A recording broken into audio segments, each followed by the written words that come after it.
Hola, ¿cómo estamos? Muy buenas noches. Vamos a continuar con el catecismo que estamos analizando del Padre José de Arp, un catecismo que es de la doctrina cristiana curso superior de hace bastante tiempo, editorial española.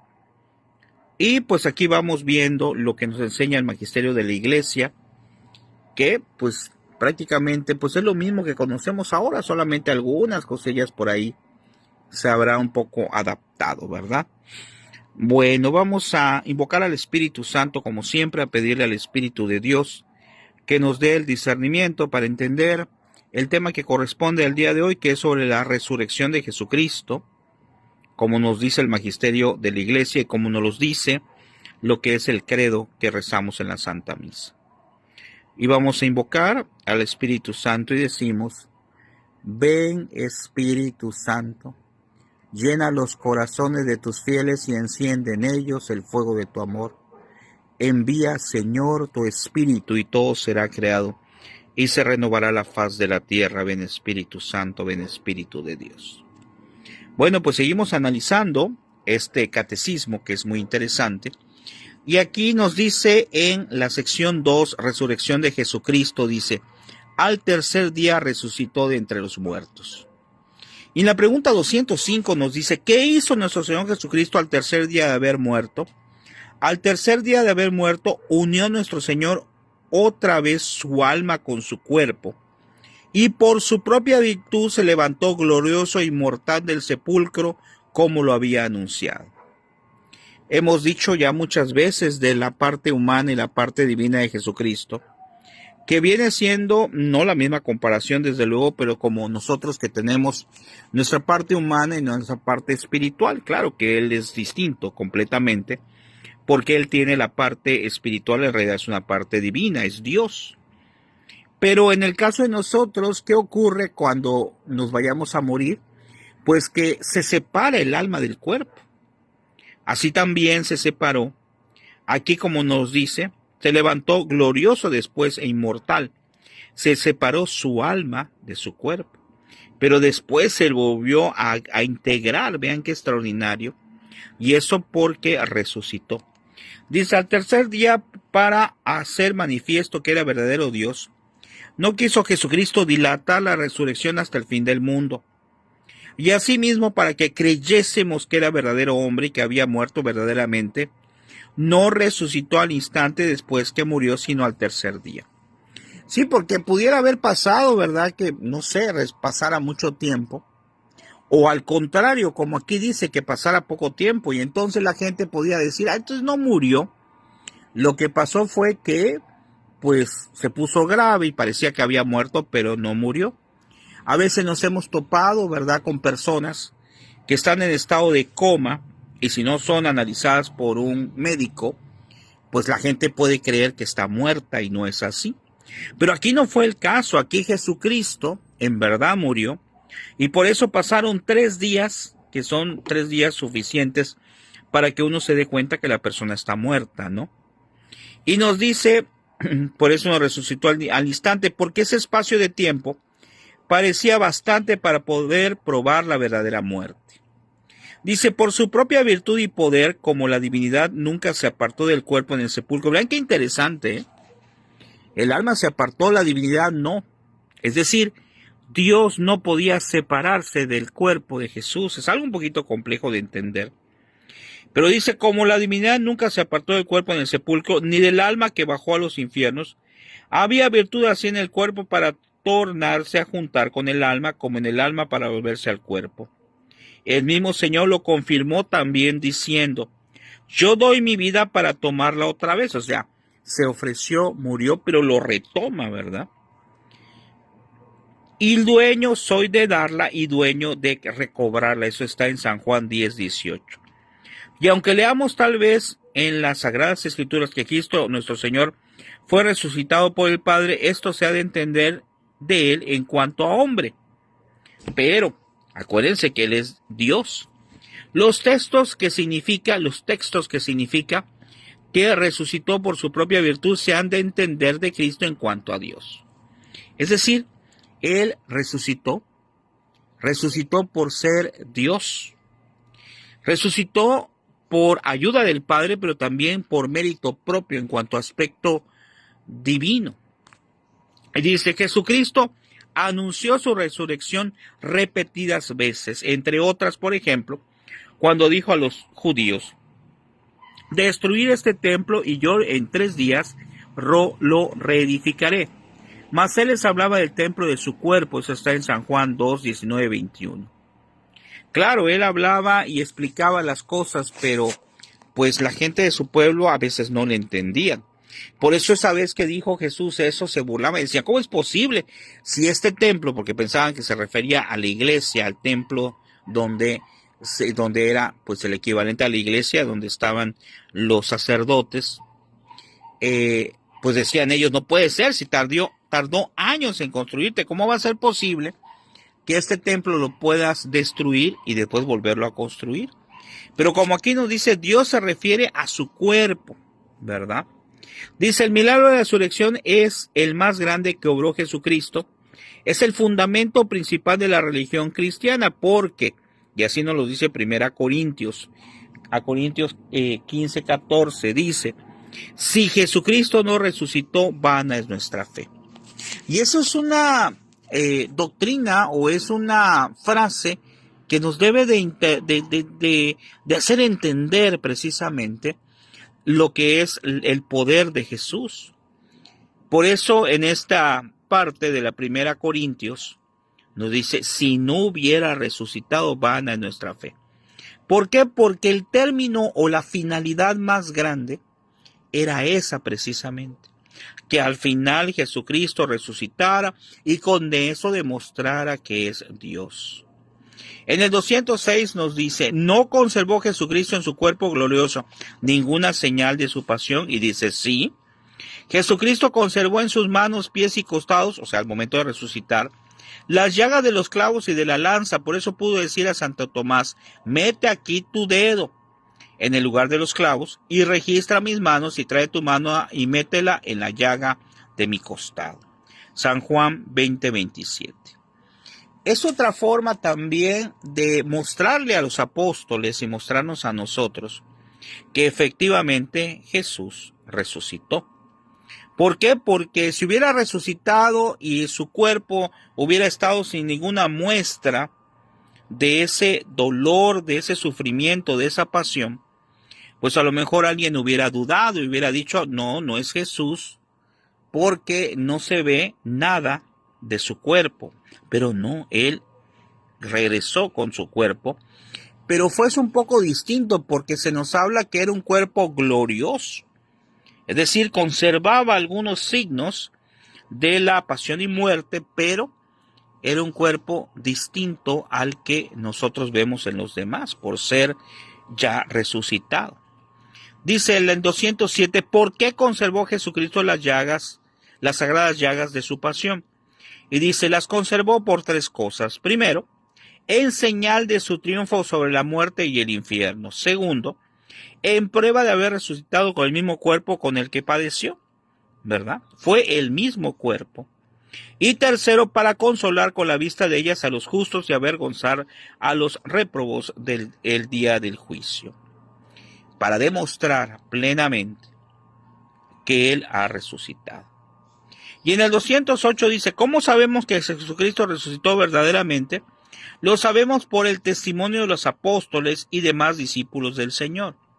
Acuérdense que en los Hechos de los Apóstoles, bueno, en el Evangelio, en los últimos versículos del Evangelio, y también se habla en los Hechos de los Apóstoles, cómo muchas personas dieron testimonio de que efectivamente Dios, es decir, Jesucristo, había resucitado. Dice, los apóstoles y discípulos vieron muchas veces a Jesucristo después de la resurrección, tocándole, comiéndole, hablando y tratando con él.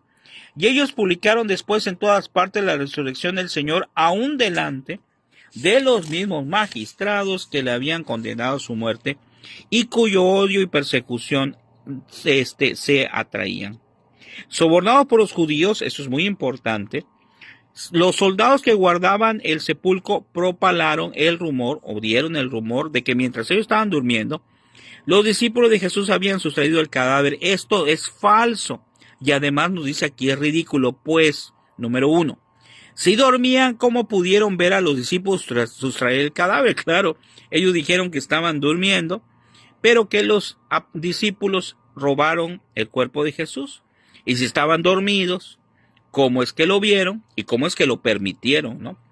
¿De dónde les venía a estos discípulos tan cobardes, valor tan osado y eso tan de repente, precisamente cuando ya nada podían esperar de su maestro muerto? Recordemos que cuando muere Jesús, los discípulos estaban llenos de temor y se fueron a encerrar. Entonces no había el valor hasta que ya llega el Espíritu Santo en Pentecostés y les da la fuerza y el valor para evangelizar. Pero en ese tiempo, como aquí nos dice, no había el valor por parte de los apóstoles, que estaban humanamente espantados ante esta situación. Se sentían defraudados, desanimados. 3. ¿Cómo fue que no desesperara uno solo, siquiera de los guardias dormidos al ruido que se produjo cuando se levantó la pesada piedra que cubría el sepulcro? Fíjense, dicen los soldados que estaban durmiendo, pero imagínense, para mover esa piedra se decía que era una piedra grandota porque era un sepulcro nuevo. Para mover esa piedra pues tenía que haber hecho ruido, por lo tanto se tenían que haber despertado a fuerzas, ¿no? Luego dice, ¿por qué no fueron castigados los guardias por su descuido tan culpable de sus deberes? Esto es interesante. Si hubiera sido cierto que ellos se durmieron y se llevaron el cuerpo de Jesús los apóstoles y ellos lo sabían y no hicieron nada, pues tendría que haber recibido un castigo, ¿no? Pero no hubo ningún problema, eso está en Hechos 12:19. Con razón se burlaba ya San Agustín de esta necia evasiva de los judíos diciendo, oh infeliz astucia, alegas testigos que duermen, verdaderamente tú misma estabas dormida cuando tal despropósito discurriste. Si el testimonio de los apóstoles y discípulos no hubiera sido tan cierto e irrecusable, jamás habrían convencido al mundo de que había resucitado al tercer día lleno de gloria, aquel mismo que a la vista de todos había sido ajusticiado y sepultado como malhechor. Con todo, y a pesar de todo el poder y astucia de los enemigos de Jesucristo, ellos convencieron de esto al mundo de tal manera que un sinnúmero de creyentes padeció la muerte más dolorosa para testimoniar esta conversión. Así que, sí, claro, el testimonio de los apóstoles, el testimonio de tantas personas que vieron a Jesús resucitado, nos hacen precisamente saber y creer que ha resucitado. En el 209 dice, ¿qué nos enseña la resurrección de Jesucristo? O sea, ¿para qué resucitó? Dice, nos enseña que Jesucristo es verdadero Dios, como Él lo ha dicho. Que nosotros también resucitaremos un día como Él lo prometió. O sea, Él se anticipó y nos mostró lo que va a pasar. Que debemos levantarnos de la muerte del pecado a la nueva vida de santidad. Ya podemos resucitar. ¿En qué aspecto? Resucitar, como aquí nos dice, librarnos del pecado. ¿Y cómo nos libramos del pecado? Pues yendo al sacramento de la confesión. Dice sobre el primero, Dios le resucitó de la muerte y le glorificó para que vosotros pudieras también vuestra fe y vuestra esperanza en Dios. Le resucitó y nuestra fe tiene que crecer. En el segundo, Él mismo que ha resucitado a Jesucristo de la muerte, dará vida también a nuestros cuerpos mortales. ¿Cómo? Resucitándolos, y eso está en Romanos 8:11. Ahora, ¿qué debemos de analizar? Pues debemos de analizar precisamente que un día, como pasó con Jesús, nosotros resucitaremos. Y eso tiene que ser ánimo para nosotros, para tratar de hacer la voluntad de Dios. Y en el tercer punto dice, así como Cristo resucitó de muerte a la vida, así también procedamos nosotros con nuevo tenor de vida. Y en el 210, que es la última pregunta, nos dice, ¿cuánto tiempo permaneció Jesús en la tierra después de la resurrección? Y dice, Jesús permaneció aún 40 días en la tierra. Vean, qué coincidencia, ¿no? 40 días, el tiempo cuaresmal, y después, cuando viene otra vez, 40 días en la tierra resucitado.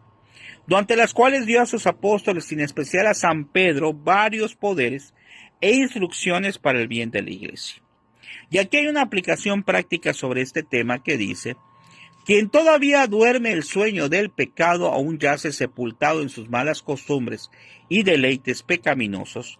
No ha despertado todavía la nueva vida. Nuestras intenciones y deseos han de ser celestiales. Si habéis resucitado con Cristo, buscad las cosas que son de arriba, donde Cristo está sentado a la diestra de Dios. Saboreemos en las cosas del cielo, no en las cosas de la tierra.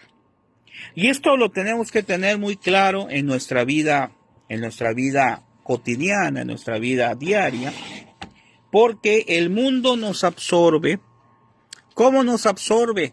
Pues ante tantas cosas pendientes que tenemos de la escuela, de la familia, etcétera, del trabajo, pues el mundo nos absorbe y hace que estemos concentrados en las cosas del mundo.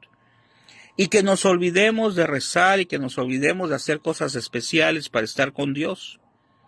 No nos olvidemos que el mundo no nos va a dar lo que nosotros necesitamos para ir a la eternidad. El mundo es un distractor. Estamos en el mundo, así como Jesús decía que estaba en el mundo, así también nosotros estamos en el mundo, pero no somos de este mundo. Debemos de tomar en cuenta que nosotros estamos de paso y ser conscientes que esta situación de estar de paso en el mundo nos debe de hacer tratar de disfrutar cada día, cada momento con la familia, con los amigos, evangelizando y tratar de llevar el mensaje de Dios, porque para eso estamos creados.